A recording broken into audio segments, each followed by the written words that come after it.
NC State, they present their own set of challenges. They're a team that can stretch the floor with some of the guys they have, but of course, everybody talks about Dennis Smith. In your mind, what stands out about him in terms of just what he's able to do offensively and defensively? I think that's a little bit of a challenge for you when you place all your emphasis on Dennis Smith. I mean, this is a team that's averaging 81 points a game.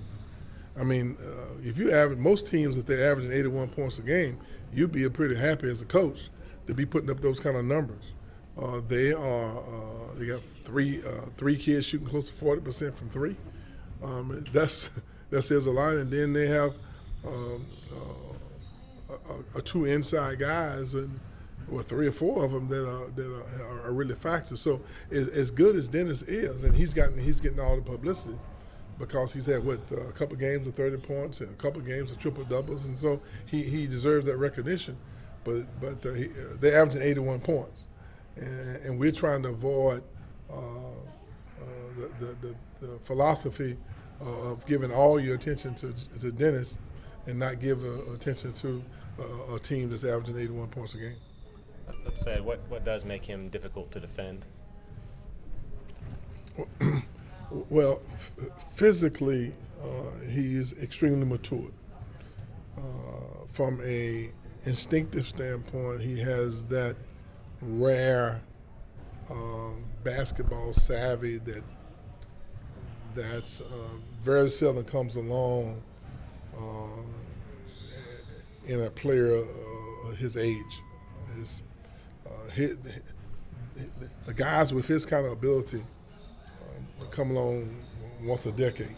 And he has the whole package, and the strength, the quickness, the speed, the ability to create his shot, create for others, and also athletic enough to take it to the basket and finish over top of it. He's a very gifted youngster that is capable of taking over a game at any time.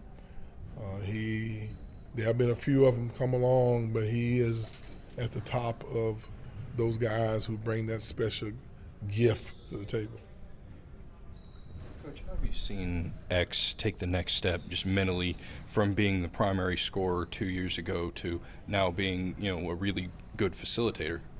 I think that's a part of his game that he's continually concentrating on, and I think he's evolving with a better understanding of how to run a team, how to make your teammates better, how to be a facilitator, a guy who reads the situation and gives the team what they need during certain periods of the game. I think he has not forsaken his ability to score, because I think that there have been times when he has given us a real punch from an offensive standpoint, but I think he's been getting extremely good. Number one is defending and without fouling. He's become one of the premier defenders in the ACC, which no one ever seems to mention. I mean, his defense has been this short of just being unbelievable.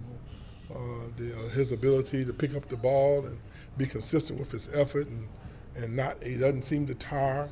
He seems to always be energized. And on the offensive end, he seems to be getting a better feel for his teammates and finding ways to make the game easier for them. Just how tough do you think that transition was for him? He seemed to struggle with it a little bit last year, but this year he seems like he's taken that next step. I think anytime your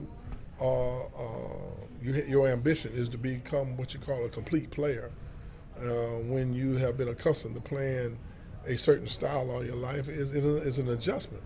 I don't think it's as much mental as it is physical. I mean, he has the physical tools, and I just think that he's made the adjustment of understanding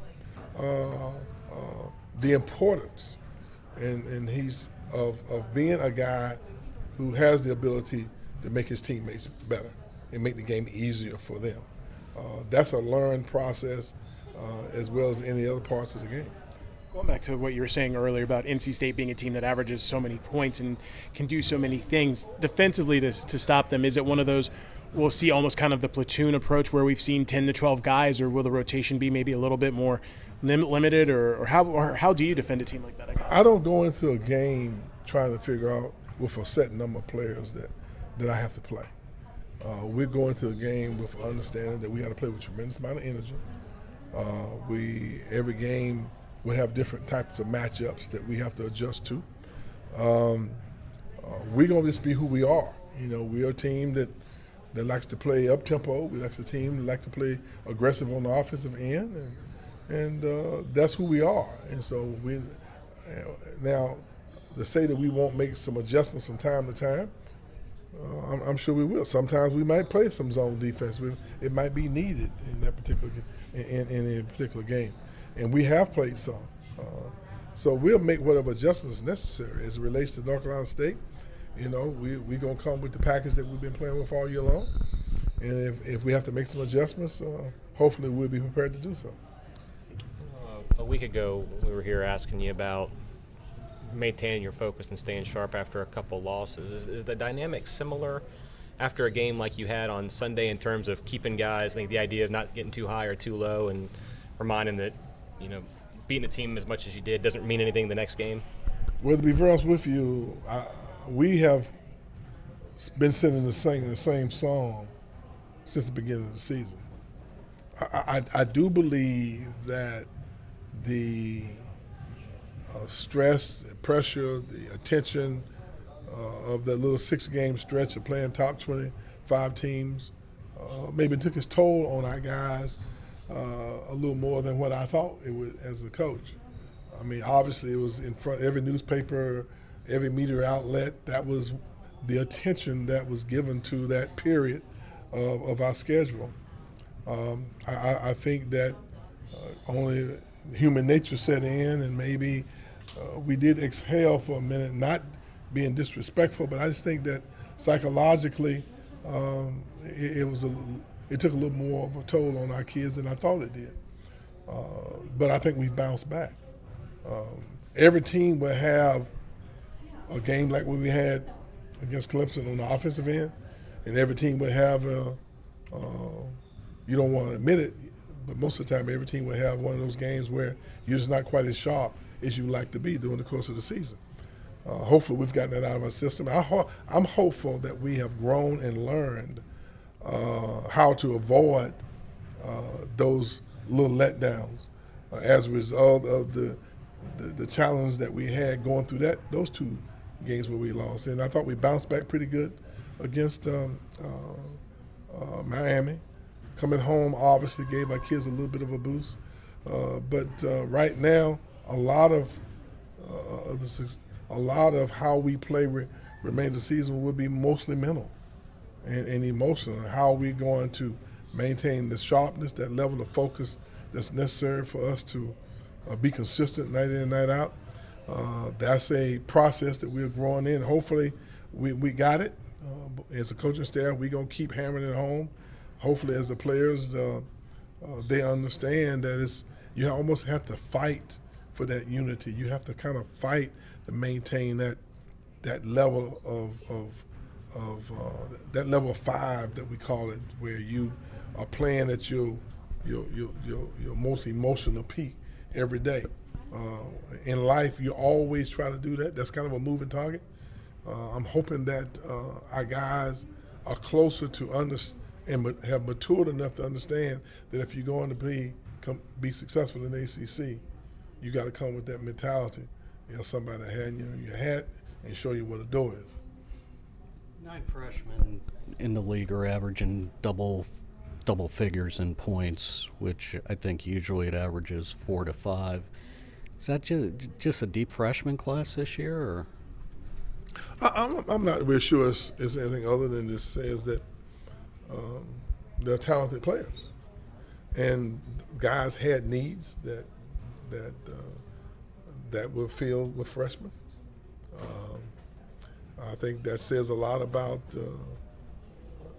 the quality of our league, the status that we hold now as a conference, that kids are more attractive to, are being attracted to the ACC. So I'm hopeful that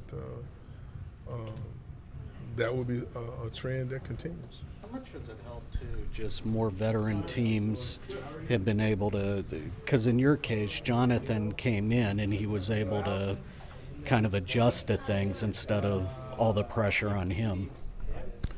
Well, for one thing, I don't think we pressured Jonathan. We have allowed him to evolve at his own pace.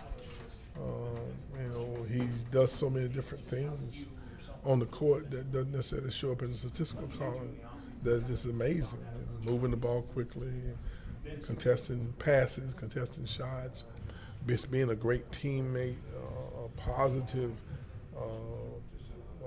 example that he's setting for the entire team. If he takes 5 shots, if he takes 15 shots, it doesn't seem to matter, as long as the team's playing well and we're winning. So he has that. He has a high basketball IQ, but I really think he values playing the game the right way. He's mature enough to understand that it's not going to be a great offensive night every night, but he seemed to adjust his game to giving us exactly what we need, and I've been very pleased with his progress and maturity.